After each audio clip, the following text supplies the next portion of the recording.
आज का हमारा टॉपिक है स्टडी पार्टनर्स। इसमें हम जो है वो आज डिस्कस करेंगे कि स्टडी पार्टनर्स को जो है वो यूटिलाइज़ कैसे करना है। और अगर आपका है कि मैंने स्टडी पार्टनर के साथ जो है वो पढ़ना है या तैयारी करनी है अपनी स्टेप्स की या किसी और एग्ज़ाम की, इसके प्रोज़ एंड कॉन्स क्या हैं स्टडी पार्टनर यूटिलाइज़ करने के, और जो कुछ कॉमन मिसकंसेप्शंस हैं। ठीक है, रिगार्डिंग जो है वो मिसकंसेप्शंस पे पहले बात कर लेते हैं। मिसकंसेप्शंस में पार्टिकुलरली जब जूनियर्स आते हैं ग्रुप्स में बार बार पोस्ट पढ़ते हैं कि मुझे स्टडी पार्टनर चाहिए, मैं ये स्टडी पार्टनर ढूंढ रहा हूँ या मैं ढूंढ रही हूँ, और मुझे बिगनर चाहिए, मुझे इंटरमीडिएट चाहिए, मुझे एडवांस चाहिए या मुझे फाइनल रिवीजन के लिए चाहिए। तो वो कंफ्यूज हो जाते हैं। उनको लगता है कि सिर्फ जो है वो स्टडी पार्टनर जो है वो मस्ट है यूएसएमएलई की तैयारी के लिए। बाकी एग्ज़ाम्स के लिए शायद ना लगता हो, लेकिन रिपीटेडली इतनी पोस्ट आती हैं यूएसएमएलई ग्रुप्स में कि उनको लगता है कि मस्ट है, इसके बगैर हम तैयारी कर ही नहीं सकते। और इसी से रिलेटेड जो है वो जूनियर्स फिर क्या करते हैं, वो कहते हैं कि क्योंकि जो है वो स्टडी पार्टनर्स मस्ट हैं यूएसएमएलई की तैयारी के लिए, अकेले हो ही नहीं सकती, तो हमें जो है वो ढूंढना पड़ेगा, फाइंड अ पार्टनर। और फिर जो है वो एक और स्ट्रगल शुरू हो जाती है। वो जो है वो अपना टाइम वेस्ट कर देते हैं इसी चीज़ में कि हमें स्टडी पार्टनर जो है वो मिलेगा, फिर ही जो है वो हम जो है वो अपनी प्रेप स्टार्ट करेंगे। तो पहले बात तो ये है कोटेड लाइंस में कि you do not need a study partner. Study partner के बगैर भी लोग तैयारी कर रहे हैं, पास हो रहे हैं, सारा कुछ हो रहा है, तो लाजमी नहीं है, कंपलसरी नहीं है। आप स्टडी पार्टनर के बगैर भी बहुत अच्छी तैयारी करके अपने सारे एग्ज़ाम्स दे सकते हैं। ठीक है, एक तो ये आपकी मिसकंसेप्शन होगी कि आपने जब भी तैयारी शुरू करनी है आपने ये कंपलसरी नहीं सोचना कि इसके बगैर मैं तैयारी कर नहीं सकता, और जो है वो टाइम नहीं ज़ाया करना स्टडी पार्टनर ढूंढने में। ठीक है, दूसरा है कि यूटिलिटीज़ की क्या है। अब यूटिलिटी में जो है यूटिलाइजेशन में 3-4 चीज़ें हो सकती हैं। यूटिलिटी में ये है, आपको उसको डिपेंडिंग अपॉन के जो है वो लेवल्स पे आप उसको स्प्लिट कर सकते हैं कि आप यहाँ तो बिगनर लेवल पे हैं, यानी आपने स्टार्ट किया, सिर्फ स्टार्ट किया आपने अपनी यूएसएमएलई की प्रेप, और आप कह रहे हैं कि मेरे साथ कोई और स्टूडेंट हो तो हम इकट्ठा पढ़ लेंगे, अच्छा पढ़ लेंगे। दूसरा आपका इंटरमीडिएट लेवल आ जाता है, जिसमें आप जो है वो फर्स्ट एड के जो है वो 3-4 यूनिट्स जो हैं वो कर चुके हैं, तो 3-4 यूनिट फर्स्ट एड के कर चुके हैं, कुछ बीएनबी के वीडियो लेक्चर से जी है वो स्टफ़ कवर कर चुके हैं। और एंड पे आता है एडवांस स्टेज या जो है वो डेडिकेटेड पीरियड। अब डेडिकेटेड का लफ्ज़ भी जो है वो कंटिन्यूसली ग्रुप में यूज़ हो रहा था, इसका मतलब वही होता है कि आपने यू वर्ल्ड कर लिया है, फर्स्ट एड भी आपने कर लिया है। डेडिकेटेड का मतलब ये है कि आपने यू वर्ल्ड कर लिया है, फर्स्ट एड कर लिया है, और आप जो है वो अब NBMEs देने के ऊपर आ गए हो। आप लास्ट स्टेजेस ऑफ प्रेप में हो, जिसमें आप रिविजन्स कर रहे हो और अपना बस स्कोर का वेट कर रहे हो कि आपका पासिंग स्कोर आ जाए, तो फिर आप जो है वो एग्ज़ाम दे दो। तो अब ये 3 लेवल्स हैं, डिपेंडिंग अपॉन के आप जो है वो किस लेवल पे आप उस तरह यूज़ कर सकते हैं। जो अर्ली स्टेज में है बिल्कुल, वो फर्स्ट एड के क्विज़ेज़ रख सकते हैं कि मे बी आप आपस में जो है वो नंबर ऑफ़ पेजेस डिसाइड कर लें, number of pages every day, कि हमने जो है वो अपने टाइम स्केड्यूल के अकॉर्डिंग, मतलब अगर कोई रात को अगर पढ़ता है, कोई सुबह को पढ़ता है, तो मे बी रात को या शाम को एक टाइम म्यूचुअल फ़िक्स किया जाए कि इस टाइम पे जो है वो हमने आपस में जो है वो डिस्कस करना है या अपने आप से क्विज़ करना है एक दूसरे से, कि आपको पता लग जाए। कुछ लोगों को बहुत ज़्यादा श्योरिटी या बहुत ज़्यादा मेंटल पीस मिल जाता है जब उनको जो है वो कोई क्विज़िंग करते हैं, उनको हौसला हो जाता है कि मैंने वाकई जो चीज़ पढ़ी थी वो मुझे याद हो गई और अब मैं मूव ऑन कर सकता हूँ। तो ये तो आप अर्ली स्टेज में कर सकते हैं। उसके अलावा साथ अगर आप BNB वीडियोस देख रहे हैं तो आप वही एक टाइम फिक्स करके आपस में डिस्कशन कर सकते हैं कि कौन से टॉपिक्स में जो है वो मुझे कन्फ्यूजन है और मुझे समझ नहीं आ रहे, और उसमें फिर आप जो है म्यूचुअली डिस्कस कर सकते हैं कि कौन सा आपने एडिशनल रिसोर्स यूज़ करना है, या मे बी अगर आपके लिए एक टॉपिक वीक है और आपके पार्टनर के लिए जो है वो स्ट्रॉन्ग है, तो वो आपको जो है वो फिर वो टॉपिक समझा सकता है। तो अर्ली स्टेज में ये पॉसिबिलिटीज़ की जा सकती हैं। दूसरे नंबर पे जो है वो मिड स्टेज आ जाती है। मिड स्टेज में ये है कि आप जो है वो 3 से 4 चैप्टर्स आपने फ़र्स्ट एड के कर लिए हैं, और आपको थोड़ा सा आइडिया हो गया कि फ़र्स्ट एड काम कैसे करती है और कैसे लिखी हुई है, और आपने थोड़ा बहुत यू वर्ल्ड भी स्टार्ट कर दिया। तो अब इसमें यह है मिड स्टेज में कि आप यू वर्ल्ड की डिस्कशन रख सकते हैं कि once you are done with the block, एक ब्लॉक ऑफ क्वेश्चंस के बाद आप आपस में डिस्कस कर लेंगे कौन से क्वेश्चंस में आपको कन्फ्यूजन हो रही थी, आपसे पिक नहीं हो रहे थे, आपको साइन एंड सिम्टम्स का समझ नहीं लग रही थी, आप दो ऑप्शंस में कंफ्यूज रह रहे थे। बाकी यू वर्ल्ड का वो भी ऑप्शन यूज़ कर सकते हैं कि सेम क्वेश्चन आईडी,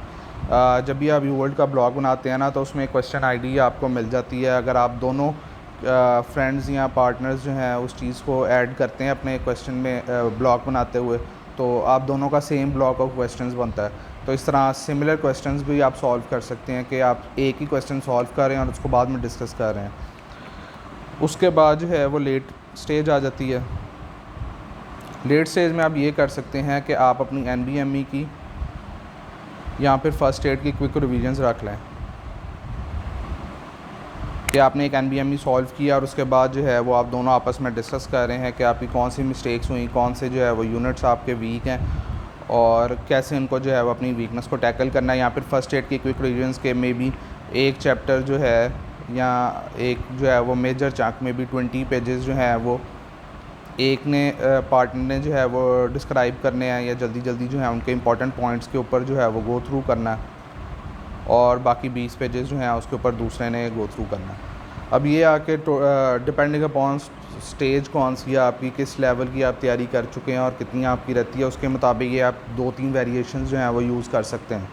कि स्टडी पार्टनर के साथ आपने कैसे आपस में कोऑर्डिनेट करना है। अब हम प्रोज़ एंड कॉन्स की बात कर लेते हैं।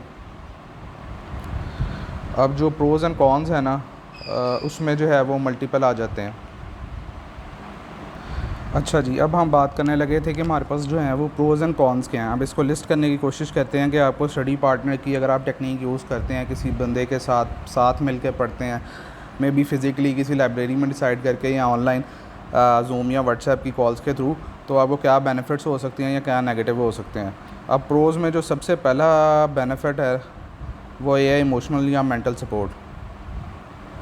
अब ऑफ़न टाइम्स जो है ना वो हम इस चीज़ को डिसरिगार्ड कर देते हैं कि आपको जो है वो इमोशनल या मेंटल सपोर्ट की ज़रूरत नहीं है, लेकिन MLE जो है वो एक्सट्रीमली जो है वो डिप्रेसिंग और आइसोलेटिंग जर्नी है, ख़ुसूसी तौर पे प्रेप्स के दौरान।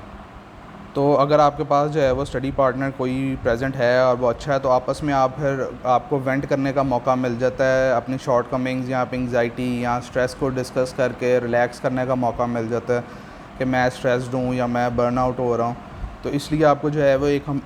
पक्का पार्टनर मिल जाता है इमोशनल और मेंटल सपोर्ट के लिए, ठीक है। दूसरे नंबर पे आपके लिए एक मोटिवेशन का सोर्स हो सकता है कि आप एक दूसरे को जो है वो मोटिवेट करते रहें कि नहीं हमने अच्छा स्कोर करना है, हमने अगर आज जो है लेट्स से 6 आवर्स हम दोनों ने पढ़ा है तो हमने नेक्स्ट जो है 1 वीक के अंदर अंदर 8 आवर्स के ऊपर जाना है। इस तरह आपके लिए एक पॉजिटिव मोटिवेटिंग इफेक्ट भी आ सकता है।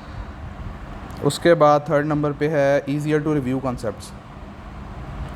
अब बहुत सारे स्टूडेंट्स ऐसे हैं जिनको प्रॉफ्स में आदत पड़ी होती है ग्रुप स्टडी करने की, या फिर जब ग्रुप स्टडी में वो पूरा टॉपिक समराइज़ करके कोई उनको बता देता है तो उसको बड़ा जल्दी पिकअप कर लेते हैं, बड़ी जल्दी क्रैम कर लेते हैं और उनको इजी फील होता है, बजाय कि वो ख़ुद बुक पढ़ने की मेहनत करें, वो किसी और के जो है वो समरी के ऊपर ही जो है वो अपनी तैयारी कर लेते हैं। तो ईज़ियर टू रिव्यू आ जाता है, क्विकर टू रिव्यू भी आ जाता है। लेट्स से आपने 2 यूनिट्स रिवाइज़ करने अपने फ़र्स्ट एड के, तो बजाय कि आप 2 यूनिट से 50, 60, 80 पेजेस से गुजरें, आपको सिर्फ जो है वो 40 पेजेस रिवाइज़ करने की ज़रूरत है और 40 पेजेस आपके जो है वो पार्टनर ने आपको जो है वो रिकॉल करवा देने हैं।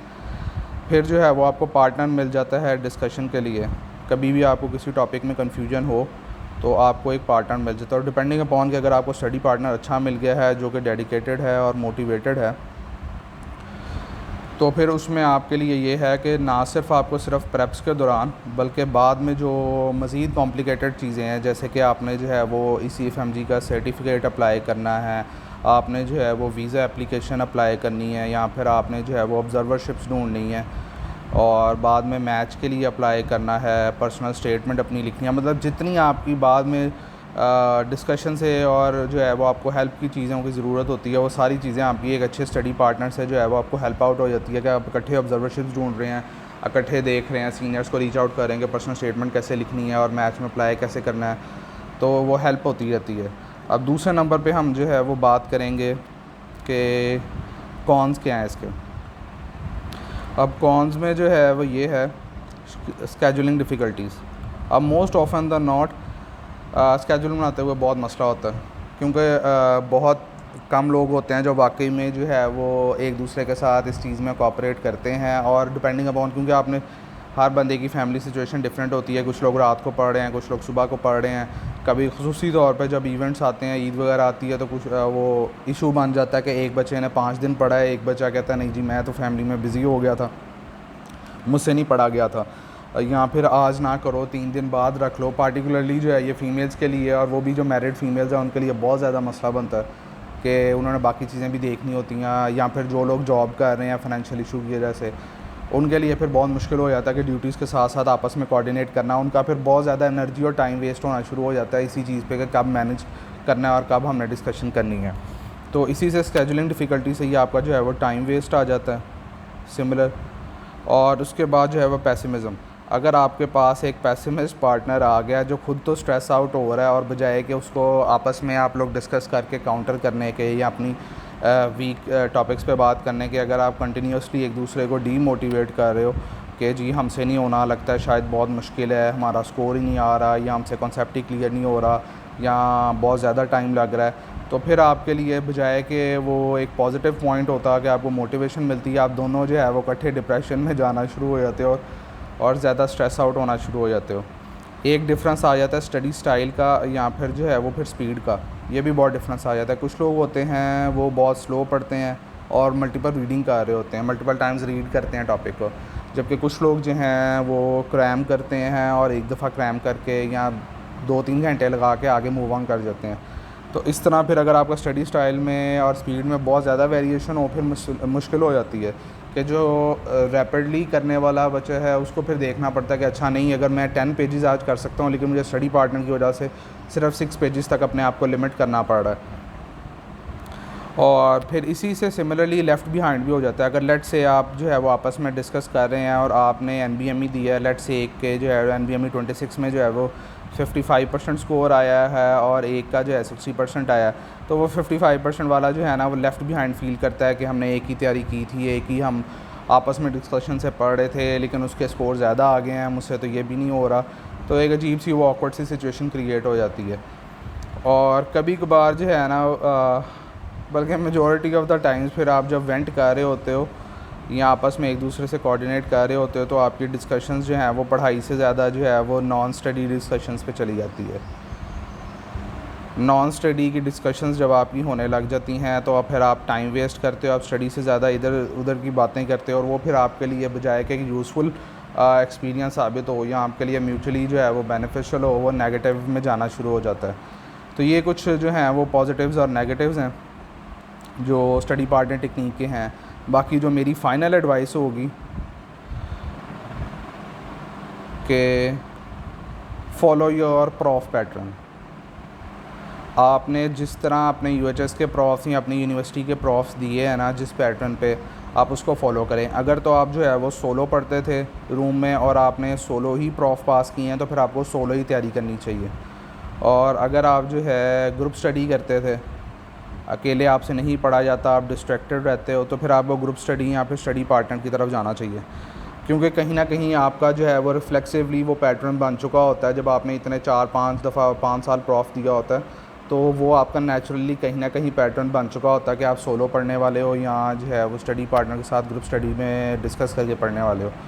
तो ये आपने फॉलो करना है कि सोलो आप पढ़ते हो तो सोलो, वरना ग्रुप स्टडी आपका पैटर्न रहा है तो आप स्टडी पार्टनर की तरफ जाएँ। बाकी ये है कि इस वीडियो के साथ जो है वो मैं यूट्यूब की डिस्कशन में भी एक्सेल फाइल एक अपलोड कर दूँगा, और इसके अलावा जो है वो फेसबुक ग्रुप्स पे भी वो अपलोड कर दूँगा। वो डिपेंडिंग अपॉन उसमें जो है वो कुछ सेक्शंस में क्रिएट कर दूँगा कि जो है वो आपका ईयर ऑफ स्टडी क्या है,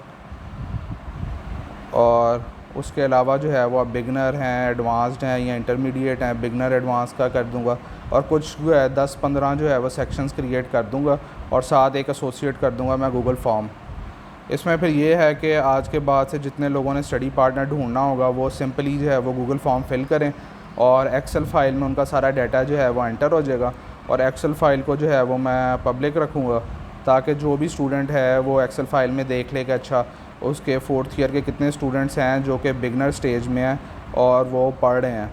स्टेप 1 की तैयारी कर रहे हैं, या कितने लोग हैं जो फाइनल ईयर में हैं और जो है वो तैयारी उन्होंने अभी जो है वो इंटरमीडिएट लेवल तक पहुंच गई है। तो ये सारी चीज़ें जो है वो फिर आपकी इस एक्सेल फाइल से सॉर्ट आउट हो जाएंगी, जिनके लिंक्स मैं जो है वो ऐड कर दूँगा यूट्यूब वीडियो में भी और फेसबुक के ग्रुप्स में भी, ताकि आप इजीली जो है वो फिर एक्सेस कर सकें। और कॉन्टैक्ट नंबर की बजाय मैं जो है वो ईमेल ऐड करूँगा, ताकि फिर जो है वो पब्लिक फ़ाइल की वजह से जो है वो कॉन्टैक्ट नंबर आपस में इधर उधर ना भटकें। तो ये था हमारे स्टडी पार्टनर के ऊपर डिस्कशन। इसके बाद हमने एक छोटी सी वीडियो है यूएसएमएलई ओवरव्यू पे, पार्टिकुलरली उन स्टूडेंट्स के लिए जिन्होंने अभी सिर्फ नाम सुना है यूएसएमएलई का और उनको कोई डिटेल नहीं पता कि कितना मुश्किल है, कितना आसान है और क्या क्या इश्यूज़ हो सकते हैं, या किन किन चीज़ों के लिए उन्होंने मेंटली रेडी रहना है। ठीक है, तो यहाँ हम एंड करते हैं और नेक्स्ट वीडियो में फिर जो है वो बात करते हैं। Thank you.